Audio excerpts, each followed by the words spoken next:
Next समीकरण को पढ़ेंगे। नेक्स्ट समीकरण जो है वो नेक्स्ट ने दिया था, और अभी तक जो हम हाइड्रोजन इलेक्ट्रोड विभव पढ़ रहे थे वहाँ पे सांद्रता हम 1 मोलर ही लेते थे, लेकिन नेक्स्ट ने कहा अब हम हर बार 1 मोलर सांद्रता नहीं लेंगे, अलग अलग सांद्रता लेंगे, ठीक है। और जो सेल जिस सांद्रता पे अच्छा काम करेगी वही हम उसकी सांद्रता ले लिया करेंगे। और इसमें सांद्रता को चेंज करके इन्होंने कई अपने अपने प्रयोग किए, और इस से रिलेटेड इन्होंने अपना ये क्या दिया, एक समीकरण दिया, इसे नेक्स्ट समीकरण कहते हैं। और इस समीकरण क्या है, ई सेल बराबर E naught cell minus RT upon NF ln Q, ठीक है। ये क्या है, नेक्स्ट समीकरण है, और इस समीकरण को हमें याद रखना चाहिए। इसमें ई सेल क्या है, इसमें जो ई सेल है वह सेल विभव है, सेल विभव को प्रदर्शित कर रहा है, या इसे अपचयन विभव भी कहते हैं, अपचयन विभव भी कहते हैं किसका, सेल का। और दूसरा नंबर पे ई नॉट सेल, तो ई नॉट सेल क्या है, इसको कहते हैं मानक अपचयन विभव, मानक अपचयन विभव। इसके बाद दूसरे नंबर के आगे क्या है, आर क्या है, गैस स्थिरांक, गैस स्थिरांक है, और इसका मान कितना होता है, इसका मान होता है 8.314 joule kelvin inverse mole inverse, ये मान होता है। इसके बाद है टी का मतलब ताप, और ताप कैसा होता है, केल्विन में होता है, ताप केल्विन में होता है। इसके बाद एन क्या है, अभिक्रिया में स्थानांतरित होने वाले इलेक्ट्रॉन्स की संख्या, यानी कि इलेक्ट्रॉन्स की संख्या सीधे हम लिख देते हैं, इलेक्ट्रॉन्स की संख्या। और क्या बचा है, एफ क्या होता है, फैराडे स्थिरांक जिसे बोलते हैं, ठीक है। 1 मोल इलेक्ट्रॉन्स पर आवेश क्या होता है, ये फैराडे स्थिरांक होता है, ठीक है। 1 मोल फैराडे स्थिरांक का मतलब क्या है, 1 मोल इलेक्ट्रॉन्स पर आवेश, ठीक है। और 1 मोल की वैल्यू होती है 6.022 × 10⁻⁻23, ठीक है। और 1 इलेक्ट्रॉन पे आवेश होता है 1.6 × 10⁻⁻19 कूलम। तो अगर हम ये वैल्यू यहाँ पे कैलकुलेट करते हैं तो आ जाती है 96,487 कूलम मोल इनवर्स। ये एक फैराडे का मान होता है 96,487, जो हमें याद कर लेना चाहिए। इसके बाद इसमें Q है, तो Q क्या होता है, Q होता है अभिक्रिया भागफल। अभिक्रिया भागफल ये कक्षा 11 में हमने निकालना सीखा है, एक बार हम पुनः देख लेते हैं। ये हमारे पास यहाँ पर कोई अभिक्रिया है, यानी कि ये A है और ये B मिलके बन रहा है C प्लस D। ये नंबर आप मोल्स उसके लिखे हुए हैं सामने, ठीक है। अभिकारक के सामने, उत्पाद के भी सामने, रस समीकरण मिति यानी कि लिखी हुई है। Q यानी कि अभिक्रिया भागफल कैसे लिखते हैं, उत्पाद बटे अभिकारक लिखते हैं। तो जो उत्पाद है और जो उनकी संख्या रहती है वो घात बन जाती है। यहाँ पे D, यहाँ पे स्मॉल d, और यहाँ पे A, यहाँ पे स्मॉल a, और यहाँ पे क्या है B, तो यहाँ पे स्मॉल b, ठीक है। तो जो संख्या आगे रहती है वो घात बन जाती है, जो कारक होता है वो अंदर रह जाता है। ठीक है, और इसको बड़ी ब्रैकेट में बंद कर देते हैं, उत्पाद को ऊपर लिखते हैं और कारक को नीचे रखते हैं। ऐसे हम क्रिया भागफल हम ज्ञात कर लेते हैं। इस प्रकार से हम क्रिया भागफल ज्ञात कर लेते हैं। अब हम एक सामान्य सी रिएक्शन ले रहे हैं, समीकरण ले रहे हैं, और उसके लिए क्या लिखेंगे, नेक्स्ट समीकरण लिखेंगे। देखिए ये कोई यम है, यम के मतलब धातु है, मेटल है, और ये मेटल हम जानते हैं इलेक्ट्रॉनों का त्याग करती है, तो इसने कुछ इलेक्ट्रॉनों का त्याग किया हुआ है। कितने इलेक्ट्रॉनों का त्याग किया हुआ है, n इलेक्ट्रॉन्स का त्याग किया है इसने, और इस पे आवेश है तो एक्वस लिख सकते हैं। ठीक है, आयनिक है ये, तो ये क्या कर रहा है, इलेक्ट्रॉन को ग्रहण कर रहा है। इलेक्ट्रॉन को ग्रहण करके अपने आप को, ये कोई धातु जो है अपने आप को न्यूट्रल कर रही है, और किस में बदल जाती है, सॉलिड में बदल जाती है, ठोस में। तो इसके लिए हम क्या लिखेंगे, इसके लिए लिखेंगे हम नेक्स्ट समीकरण। ठीक है, तो इस अभिक्रिया के लिए नेक्स्ट समीकरण क्या होगा, नेक्स्ट समीकरण, तो इसके लिए नेक्स्ट समीकरण लिख देते हैं। देखिए जब हमें याद ही है यहाँ पे ई सेल है, तो यहाँ पे भी ई सेल ही अभी लिखेंगे, और आगे क्या है, ई नॉट सेल। देखते जाएंगे, E naught cell minus R T upon N की जगह पे इलेक्ट्रॉन्स की संख्या लिखते हैं, लेकिन यहाँ भी यानी इलेक्ट्रॉन स्थानांतरित हुए हैं तो यानी रखेंगे, एफ को एफ ही रखेंगे, एल एन क्यू। अब देखिए क्यू क्या है, उत्पाद बटे विकारक, यानी कि उत्पाद कैसे क्या है, यहाँ पे यम है और ये सॉलिड है, और यहाँ पे अपान में क्या रखेंगे, यम एन है, यम ये यम एन प्लस है, और ये क्या था, एक्वस था। इसको ब्रैकेट में बंद कर देंगे। अब एक बात यहाँ पे देखनी है, जो ठोस होता है उसका मान हम 1 मान रखते हैं। क्यों रखते हैं, क्योंकि ठोस की सांद्रता हम इकाई लेते हैं, ठोस की सांद्रता इकाई मानते हैं, इसलिए इसका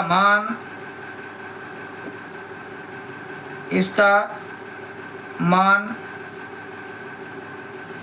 1 रखते हैं। ठीक है, ठोस क्या, तो यहाँ पे ई सेल बराबर क्या हो जाएगा, E naught cell minus R T upon N F L N.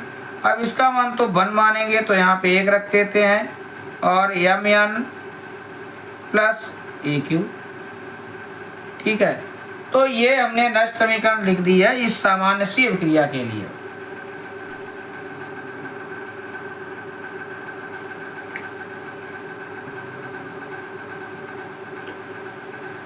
अब हम नेक्स्ट समीकरण लिखेंगे किसी एक और अभिक्रिया के लिए, कोई एक या दूसरी अभिक्रिया ले लेते हैं और उसके लिए लिखेंगे। ठीक है, तो मान लेते हैं ये अभिक्रिया कोई है, A plus B gives C plus D. ये कोई अभिक्रिया हो रही है, और इसके लिए हम लिखेंगे नेक्स्ट समीकरण। तो क्या लिखेंगे, ई सेल बराबर E naught cell minus R T upon N F, और एल एन क्यू। देखिए उत्पाद बटे अभिकारक लिखेंगे, तो उत्पाद यहाँ क्या है, सी की पावर सी है, डी की पावर डी है, और ए की पावर ए है, और बी की पावर बी है। तो हमने इस अभिक्रिया के लिए ये क्या लिख दिया, नेक्स्ट समीकरण। ठीक है, पर हम जानते हैं कि हमें नेक्स्ट समीकरण, इसमें मूल मुद्दा क्या है कि डेनियल सेल के लिए लिखनी होती है। ठीक है, तो अब हम क्या करेंगे, डेनियल सेल के लिए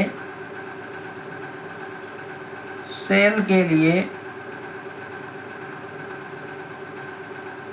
नेस्ट समीकरण। ठीक है, अभी तो हमने आइडिया ले लिया है, तो डेनियल सेल के लिए अब हम नेस्ट समीकरण लिखेंगे। और डेनियल सेल के हम जानते हैं दो अर्ध सेल होते हैं, एक तो कैथोड होता है और एक एनोड होता है। तो पहले हम बात करेंगे कैथोड के लिए या कैथोड अर्ध सेल के लिए। तो कैथोड के लिए नेस्ट समीकरण लिखेंगे। तो कैथोड पे कौन सी अभिक्रिया होती है? जो Cu2+ होता है एक्वस, ये 2 इलेक्ट्रॉनों को ग्रहण करके अपने आप को क्या करता है? न्यूट्रल कर लेता है। ये अभिक्रिया होती है, हमें गैल्वेनी सेल पढ़ी थी या डेनियल सेल जिसे कहते हैं, तो उसमें हमने ये समीकरण पढ़ी हुई है, तो वहाँ पे हमें इसका रिवीजन कर लेना चाहिए। तो इसके लिए कैसे लिखेंगे? E और Cu जो है 2+ में बदल रहा है, Cu जो था Cu में बदल रहा है। ठीक है, Cu जो है Cu में बदल रहा है, तो इस बात को लिख लेंगे।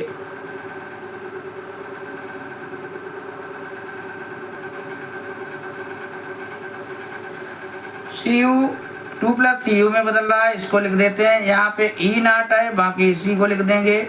Cu2+ Cu माइनस RT अपान N। F होता है, N क्या होता है? इलेक्ट्रॉन्स की संख्या। यहाँ पे कितने इलेक्ट्रॉन्स आए? 2 हैं, तो 2F लिख देंगे। Ln, अब देखिए Ln और उत्पाद बटे अभिकारक, तो यानी कि जो Cu है इसको ब्रैकेट में लिख देते हैं और यस स्मॉल बना देते हैं, सॉलिड है। और Cu2+ और ये क्या लिख दिया हमने? एक्वस। इसका मान हम 1 लिख लेते हैं, ये क्योंकि सॉलिड है, अभी हमने बताया था, इसका मान 1 लिखेंगे। इसकी सांद्रता, ठोस की सांद्रता 1 लेते हैं। ठीक है, चूंकि ठोस की सांद्रता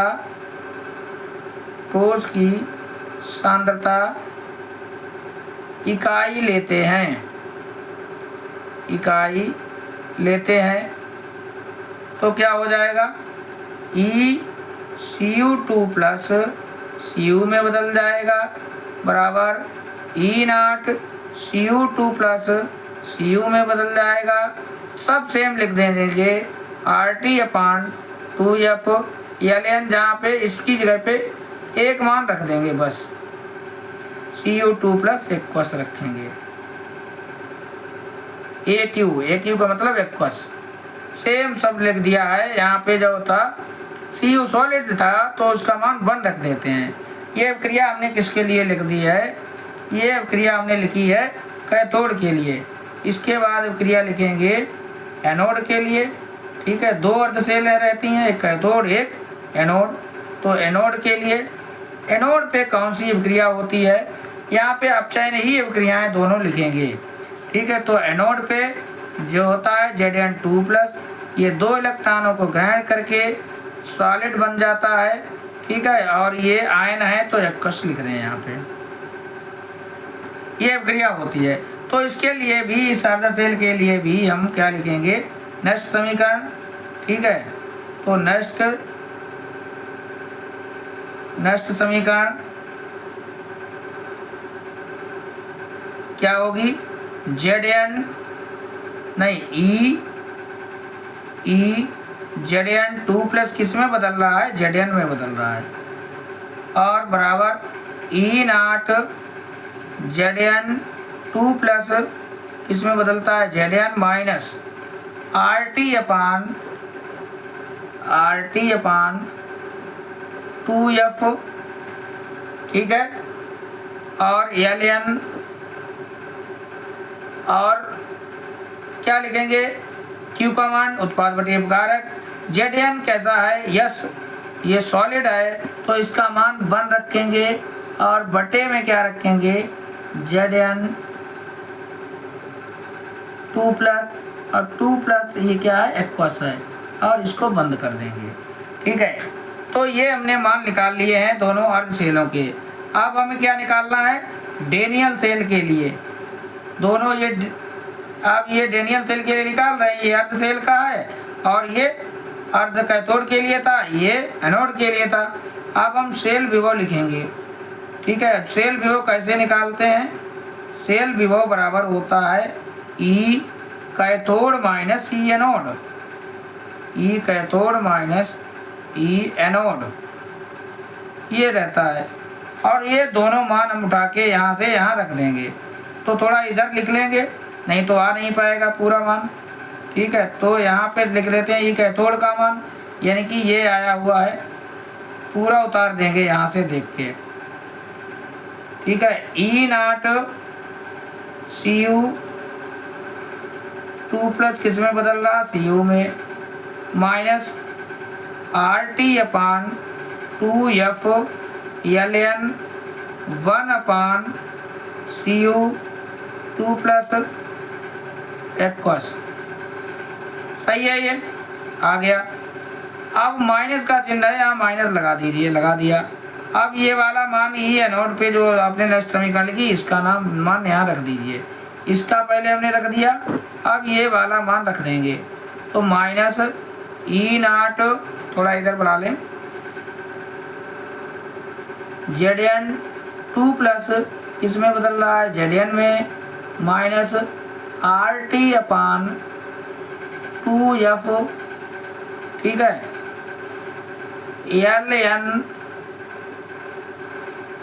1 अपान जेड एन 2 प्लस और ये एक्वस, ठीक है। अब हमने ये दोनों मान रख दिए हैं।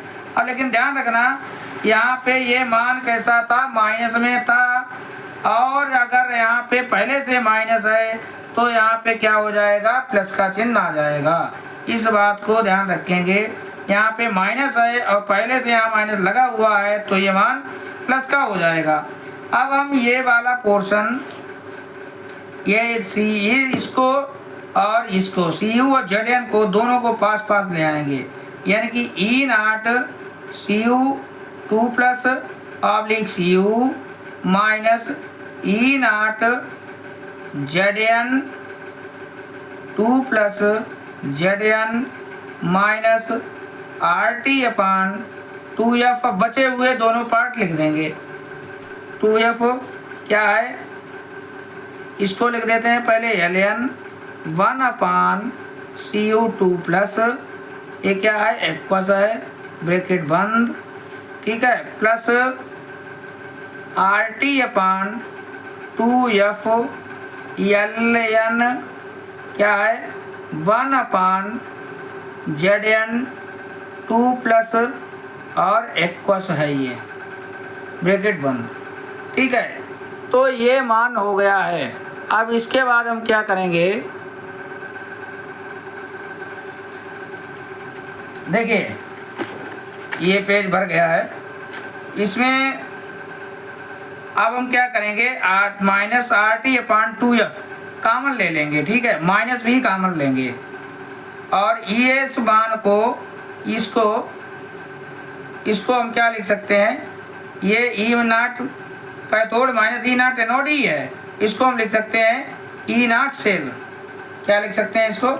ई नाट सेल लिख सकते हैं इसको। तो यहाँ पे हम लिख देते हैं ई नाट सेल, इसे ई नाट सेल इसे लिख सकते हैं, तो लिख देते हैं। सेल विभव निकाल रहे हैं ना, तो सेल विभव बराबर एक बार लिख लेते हैं, यहाँ पे नया पेज शुरू हुआ है, तो क्या लिख सकते हैं इसको?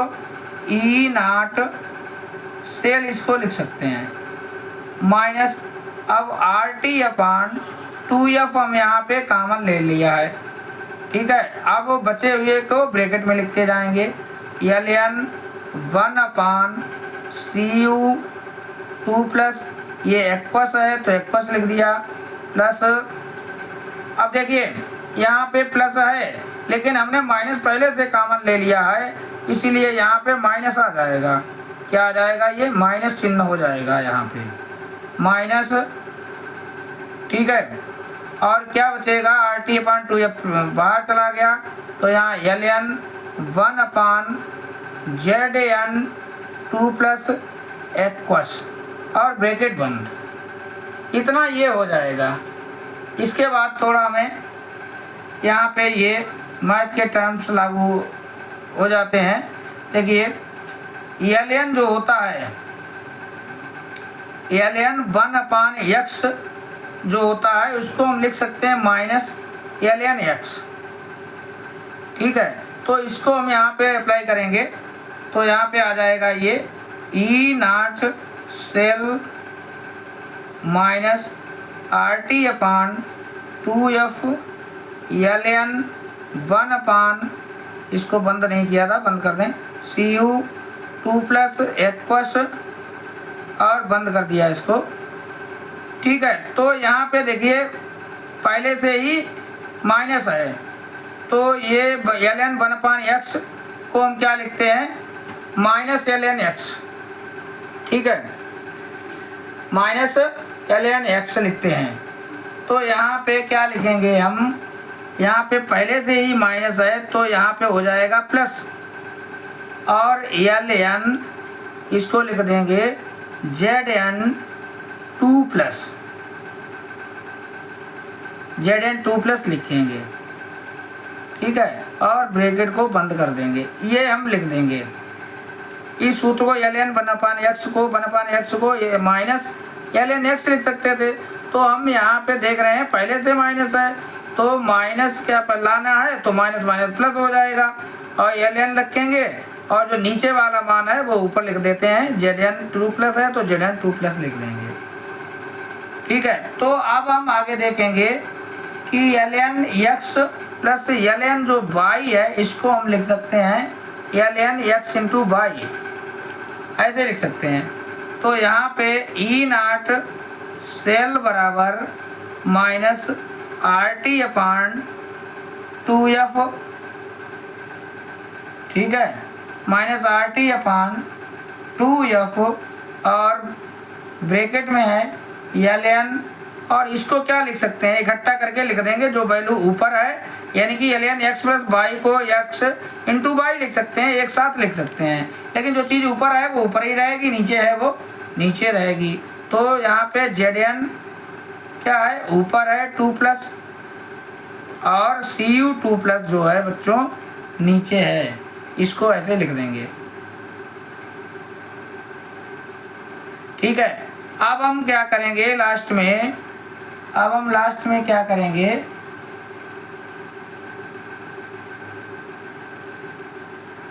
अब इस ब्रैकेट को चाहे तो अगली बार में खोल दें या ना लगाएं। ठीक है, इसको ब्रैकेट को लगाने की कोई ज़रूरत यहाँ पे नहीं रह गई है क्योंकि ये सॉल्व हो चुका है। ठीक है, तो अब हम यहाँ पे r और t के मान रख सकते हैं। r का मान रखेंगे, r का मान कितना रखेंगे, हमने बताया था 8.314 joule kelvin inverse mole inverse ये रखेंगे। टेम्परेचर भी 298 केल्विन रख दें, और F का मान भी रख दें 96,487। तो ये सब कैलकुलेशन कर देंगे रखने के बाद, तो यहाँ पे जो E सेल निकल के आएगा, E सेल बराबर E0 सेल -0.059/2 log, यहाँ पे सभी के मान कैलकुलेशन करके रखी हुई है। तो zn 2+ अपान cu 2+, ठीक है। और ln को जब हम log में रखते हैं तो किससे गुणा कर देते हैं, ln को जब हम log में रखते हैं तो 2.303 log रखते हैं मान। ठीक है, तो इतना ये मान निकल के आ जाता है, ये मान निकल के आ जाता है। डेनियल सेल के लिए ये हमने क्या लिखा है, नेक्स्ट समीकरण लिखा है।